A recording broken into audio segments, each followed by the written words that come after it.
Halo semua, eh, sore ini kita ketemu lagi ya, sesuai dengan janji saya kemarin bahwa hari ini kita akan mengupas tentang force major ya, tentang force major yang digunakan sebagai alasan ya, sebagai alasan untuk menghindari kewajiban ya, karena pandemi Covid ya, karena pandemi Covid ya. Hari ini saya live-nya di kantor ya, ngasih kantor hari ini. Nah, baru-baru ini banyak sekali ya perusahaan-perusahaan. Jadi banyak sekali perusahaan-perusahaan yang menghindari atau menggunakan alasan force major ya, penggunaan force major untuk menghindari pelaksanaan prestasi diakibatkan pandemi Covid. Macam-macam ya. Ada bentuknya macam-macam. Ada yang berkaitan dengan masalah pembayaran ya, pembayaran utang, kemudian mem-PHK karyawan ya, yang masih kontrak ataupun yang sudah menjadi karyawan tetap. Nah, sekarang pertanyaannya, apakah bisa pandemi Covid ini dijadikan sebagai alasan untuk melakukan one prestasi? Ya, one prestasi. Nah, coba tulis di kolom komentar ya, kalau kalian mungkin setuju atau tidak setuju ya mengenai hal ini. Jadi apa sih force major itu? Ya, force major itu kalau dalam bahasa Indonesianya itu adalah keadaan kahar ya, keadaan kahar. Jadi force major itu adalah suatu klausula yang diletakkan di dalam suatu perjanjian ya, yang dimana adalah suatu keadaan yang sedemikian rupa ya, sehingga suatu pemenuhan prestasi dalam suatu perjanjian itu tidak bisa dipenuhi. Jadi bukan karena sengaja memang tidak mau memenuhi atau sengaja one prestasi, tetapi ada suatu keadaan ya yang tidak bisa diduga ya, di luar kehendak para pihak, yang menyebabkan pemenuhan prestasinya tidak bisa dipenuhi. Nah,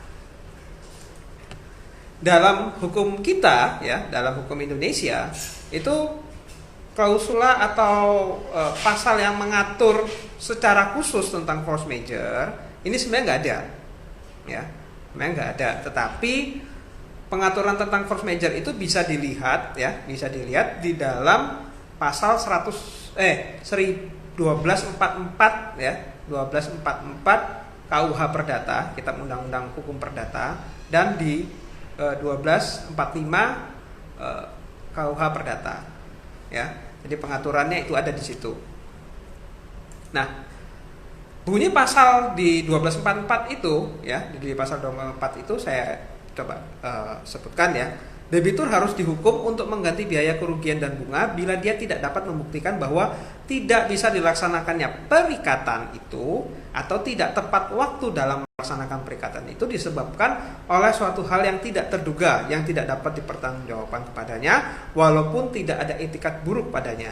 Jadi si debitur ya, atau orang yang harus melakukan prestasi ya, dia itu harus dihukum ya, mengganti biaya kerugian dan bunga kalau dia nggak bisa bayar, tapi dia nggak bisa buktiin kalau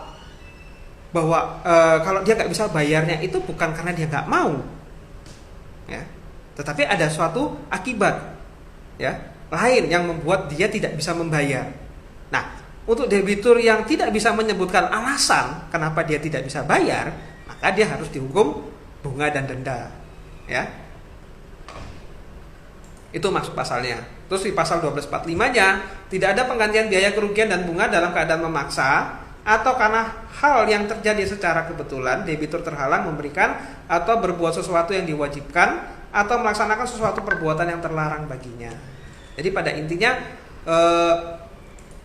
tidak ada penggantian biaya ya. Jadi kalau misalnya tidak ada penggantian biaya, kerugian, denda dan sebagainya, kalau memang tidak bisa memenuhinya prestasinya itu karena disebabkan oleh suatu keadaan yang memang tidak terduga ya, di luar kuasa para pihak yang seharusnya melaksanakan suatu prestasi ya. Jadi unsur-unsurnya ya, unsur-unsurnya force major itu satu harus tidak terduga ya. Kemudian tidak bisa dipertanggungjawabkan oleh pihak yang tidak melakukan prestasi itu. Ya. Kemudian kesalahan ya, kesalahan yang menyebabkan terjadinya force major itu di luar kesalahan dari debitur atau pihak yang melakukan prestasi ya. Jadi di luar kesalahan itu. Kemudian yang keempat adalah tidak ada itikat buruk ya dari pihak debitur atau yang harusnya melaksanakan prestasi. Maksudnya ini yang paling banyak sebenarnya dimanfaatkan ya, itikat buruk, itikat baik. Jadi dia harus ada itikat baik bahwa ketika tidak bisa bagaimana caranya supaya bisa. Kalau dia punya itikat buruk, walaupun sebenarnya keadaan itu tidak berkenaan dengan dirinya, tetapi dipakai menjadi alasan. Nah, ini yang sekarang lagi rame, ya. Ini yang sekarang lagi rame, banyak perusahaan berdalih karena COVID, ya, akhirnya tidak mau melakukan pembayaran atau pelaksanaan kewajiban, menghindari pelaksanaan kewajiban.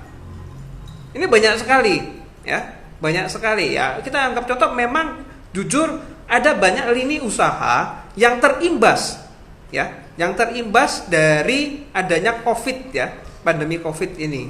Tetapi dalam banyak sisi ya, banyak perusahaan yang sebenarnya tidak terimbas secara langsung, tetapi menggunakan ya alasan pandemi COVID ini sebagai alasan untuk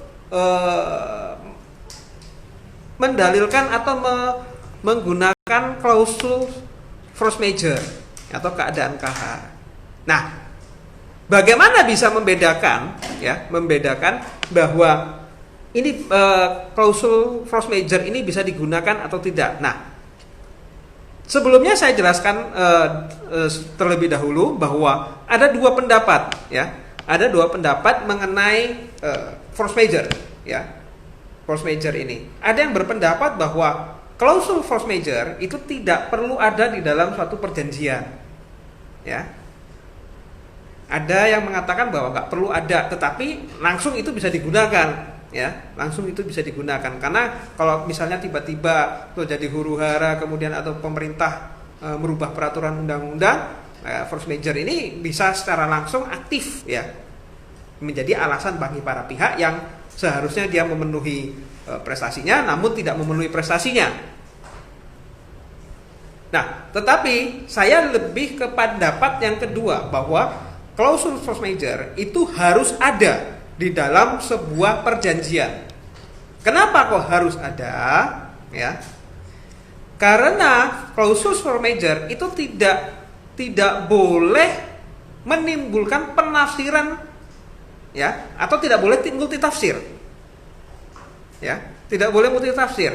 Saya ambil contoh misalnya ya, definisi mengenai force major itu ya, definisi force major itu kalau tidak dimasukkan atau tidak dijabarkan secara rinci, definisinya akan berbeda-beda, penafsirannya akan berbeda-beda tergantung pihak mana yang mau menggunakan ya, atau memanfaatkan klausul force major ini sebagai dalih untuk tidak memenuhi prestasi ya, sebagai dalih untuk tidak memenuhi prestasi.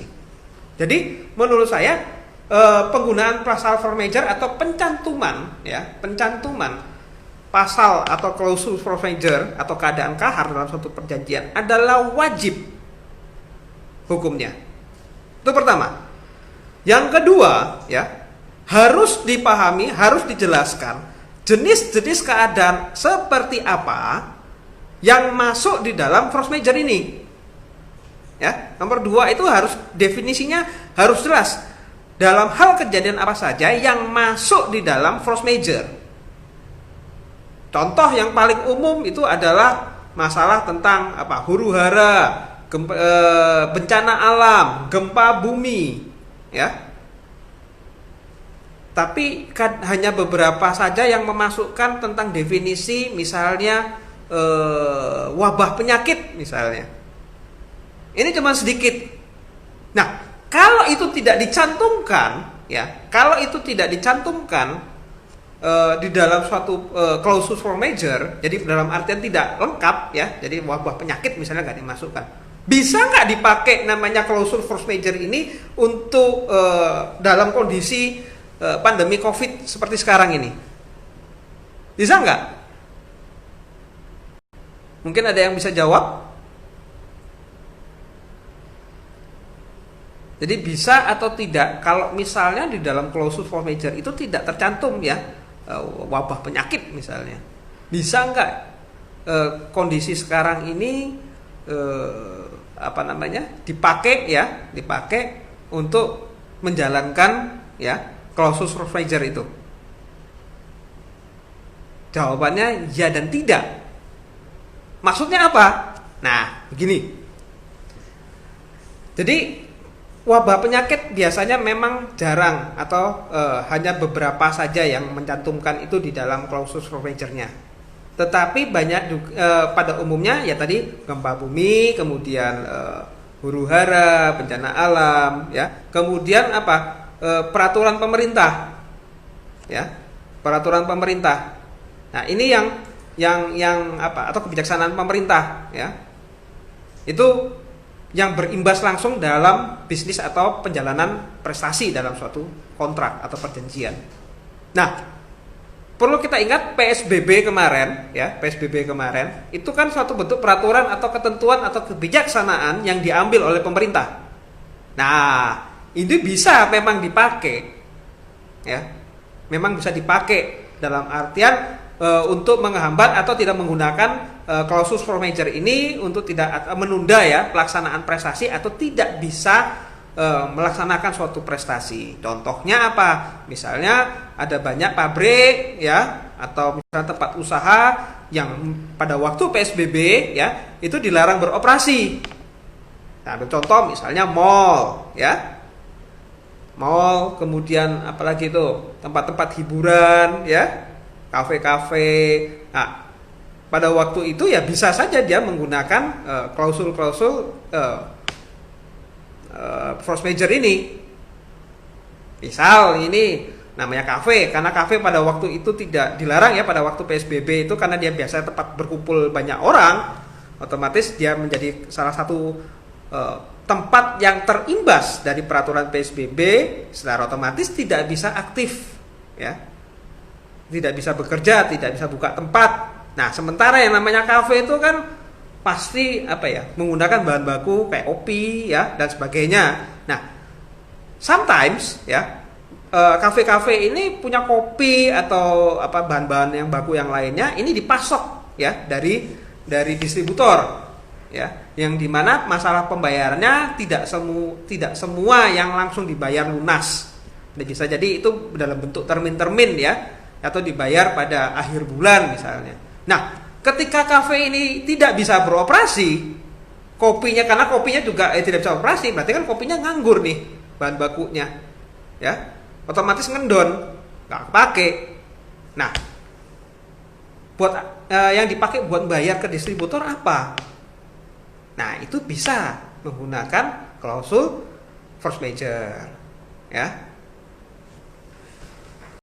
Jadi harus jelas ya. Jadi harus jelas bahwa mengenai klausul di dalam klausul force majeure itu menyebutkan ya. Nah, kalau tidak disebutkan bagaimana? Ya, tidak bisa dipakai. Karena kalau contohnya kayak misal sekarang masalah COVID ya. Di situ tidak dicantumkan masalah tentang wabah penyakit misalnya. Terus apa yang mau digunakan? Kebijaksanaan pemerintah. PSBB sekarang sudah nggak ada lagi ya. Dalam banyak tempat itu PSBB sudah tidak dilakukan, maka tidak ada alasan.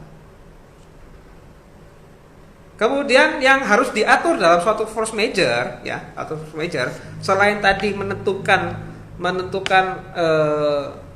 dalam bentuk apa saja keadaan-keadaan itu ya, keadaan-keadaan atau situasi yang masuk dalam kategori force majeure ya.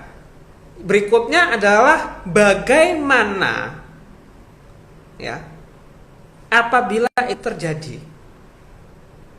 apakah prestasinya dianggap hapus, apakah prestasinya dianggap hanya tertunda, tapi tetap dilaksanakan, atau prestasinya dikurangi, ya, dengan pemakluman. Contohnya dia harus bayar 1 juta misalnya, tapi karena COVID ya sudahlah, kamu nggak usah bayar 1 juta, bayar 500.000 anggap lunas misalnya. Apa seperti itu? Nah, itu harus diatur, ya. Itu harus diatur di dalam klausul-klausul force majeure, ya. Jadi jangan dianggap remeh. Karena buktinya apa? Sekarang rame gara-gara ada corona kayak gini, yang namanya force majeure atau keadaan kahar ini jadi booming. Karena orang tadinya menganggap sepele, banyak orang yang nggak mencantumkan karena menganggap bahwa pasal klausul force majeure ini sudah pasti ada, ya.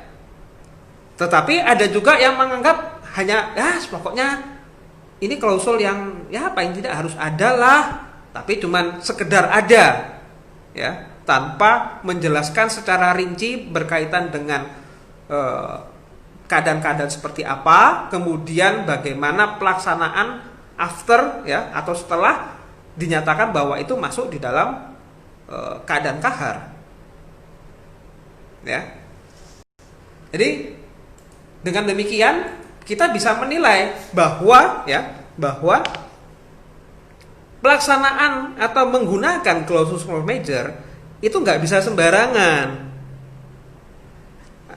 Nggak bisa yang namanya perusahaan itu tiba-tiba memutus kontrak karyawannya dengan alasan, sekarang lagi corona, ya.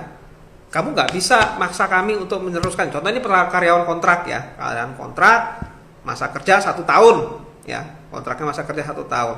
Nah, baru bulan ke-5 atau bulan ke-6, ya, terus perusahaan memutus kontraknya dengan alasan, ini pandemi COVID. Nah, kalau secara normalnya kalau diputus di tengah jalan, perusahaan harus membayar, menurut Undang-Undang Tenaga Kerja, ya, perusahaan harus membayar sisa kontraknya. Jadi kalau diputuskan secara sepihak tanpa ada kesalahan, tanpa ada penyebab lain, ya, perusahaan harus bayar sisanya, sisa kontraknya. Tetapi perusahaan sekarang nggak mau dengan alasan, ini kan sekarang pandemi COVID, dan itu ada di dalam klausul, ya, ada klausulnya force majeure. Nah, gak bisa mentang-mentang ada klausul force majeure terus kemudian perusahaan menggunakan itu sembarangan, mempaskan dengan situasi yang kebutuhannya dia, ya. Jadi berarti situ ada etikat buruk kalau menurut saya. Tetapi kalau di dalam klausul force majeure-nya itu jelas dicantumkan bahwa contoh wabah penyakit itu sudah masuk, ya. Jadi pandemi COVID ini termasuk wabah penyakit, ya. Itu bisa dilaksanakan pasal force majeure-nya. Oke. Pasal force majeure-nya bisa dilaksanakan. Kemudian yang kedua adalah apa? Ketika suatu keadaan ini sudah disepakati bahwa sekarang adalah keadaan kahar atau force majeure, apa tindak lanjutnya? Langkahnya apa? Ya, langkahnya apa? Jadi nggak bisa serta-merta begitu saja diputuskan, force majeure saya bebas dari prestasi sama sekali misalnya. Nggak bisa. Jadi harus diatur, ya. Kalau misalnya ada kerugian misalnya, siapa yang nanggung? Kemudian apakah misalnya jumlah pesanannya itu terlambat, ya, terus apakah dia akan dikurangi kalau misalnya dia barangnya cepat rusak? Bagaimana? Jadi nggak sembarangan, ya. Jadi pahami dulu, lihat dulu, dan jangan lupa tidak boleh ada itikat buruk, ya, dalam menjalankan klausul force majeure ini. Oke? Jadi versi-versinya, ya, versi-versi dari force majeure itu ada yang versi pendek, itu biasanya di dalam satu pasal, ya, satu pasal. Tetapi kalau dalam versi panjang itu saya pernah membuat, walaupun dalam satu pasal dia bisa ada sekitar 4 poin, ya, 4 poin. Jadi berkaitan dengan bentuk, ya, bentuknya, kemudian keadaannya, pelaksanaan setelah sepakat, ya, kesepakatan bahwa setelah terjadi keadaan kahar itu bagaimana, kemudian bagaimana dengan ganti kerugiannya, kemudian bagaimana kalau misalnya keadaan kahar itu atau force majeure itu berlangsung dalam jangka waktu yang lama sekali. Kalau cuma sebentar aja oke lah, tapi kalau terjadi dalam waktu lama bagaimana? Apakah ini tetap dipenuhi ataukah dihapuskan? Nah, ini penting sekali untuk diatur. Ya. Oke,